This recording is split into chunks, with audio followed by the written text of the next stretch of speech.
Welcome back. You're still watching the Afia Morning Show, and of course, we're still gathering views ahead of the zonal public hearing on the review of the 1999 Constitution. We take our journey now to Umuahia, Abia State, where with the zonal public hearing for the review of the 1999 Constitution slated for today and Saturday, Abians are demanding for effective electoral reform before the 2027 general elections. They spoke to Afia TV's Deputy Chief Correspondent, Emmanuel Nwazue, in interviews yesterday. Do take a look. The public hearing, as part of the process of altering some parts of the country's constitution, requires the input of the citizens. For those in Abia State, the paramount issue is electoral reform, as respondents cited what they called discrepancies in the last general election, particularly the presidential polls. Is the electronic transmission of results.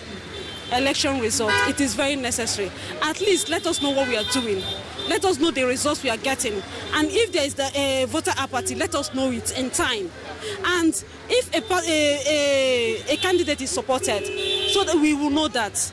Not all these things that we see about rigging election, there is doubts, there is court processes and all that. We do not want that. Electronic transfer of results, electronic transmission of results, as they say. I think that is where everything went wrong in 2023. You see that the results that we have transmitted electronically, the parliament, that's the House of Reps and the Senate, I can say that Nigerians got what they voted for in those areas, because the results we are transmitted electronically, we saw people who were nobodies being elected.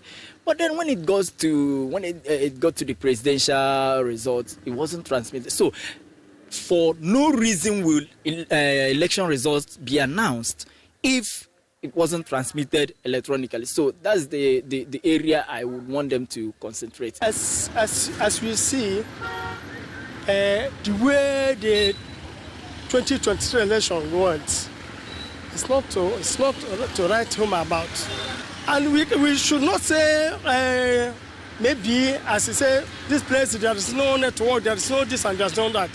If Nigeria want to go for the real election, they have to go for electronic voting. I would like them to address, based on the past election, the past election was not credible in Nigeria. Let it be free and fair election. Let it not be maybe what happened the last time to happen again. Let it be credible election. The question about tenure of office also came to the fore. If I should just suggest, we should be running a 6-year single tenure. I don't know how every other person will look at that, but for me, a 6-year single tenure is just okay. It will help us and remove these fights to get re-elected after 4 years. And of course, we know that the 4-year, 2-term tenure is not just giving us what we desire.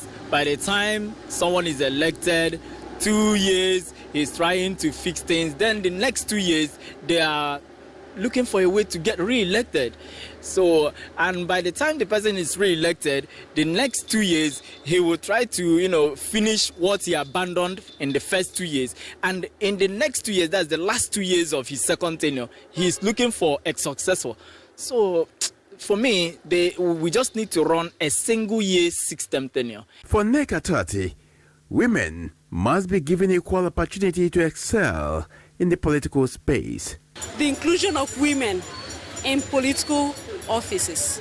I know very well that the Abia State government tried, especially the state governor, Dr. Les Oti, in addressing it and including women in his government. But I will want them to address it. Let it be a law. I want to see the women at the helm of affairs, not just at the supporting or deputy. No, I do not want that. So first and foremost, they should address that. Women should be included. Women should take political positions. Women should be at the helm of affairs. Women are intelligent. They're smart. They're doing it all. 2027 is almost at the corner, and with the recent political alignments and realignments, Nigerians yearn for effective reforms that will set the country aright. In Umuahia, Emmanuel Nwazue reporting. Thank you, Emmanuel, for that story. We'll continue to watch and see if all these views would be heard and transformed from bills into laws.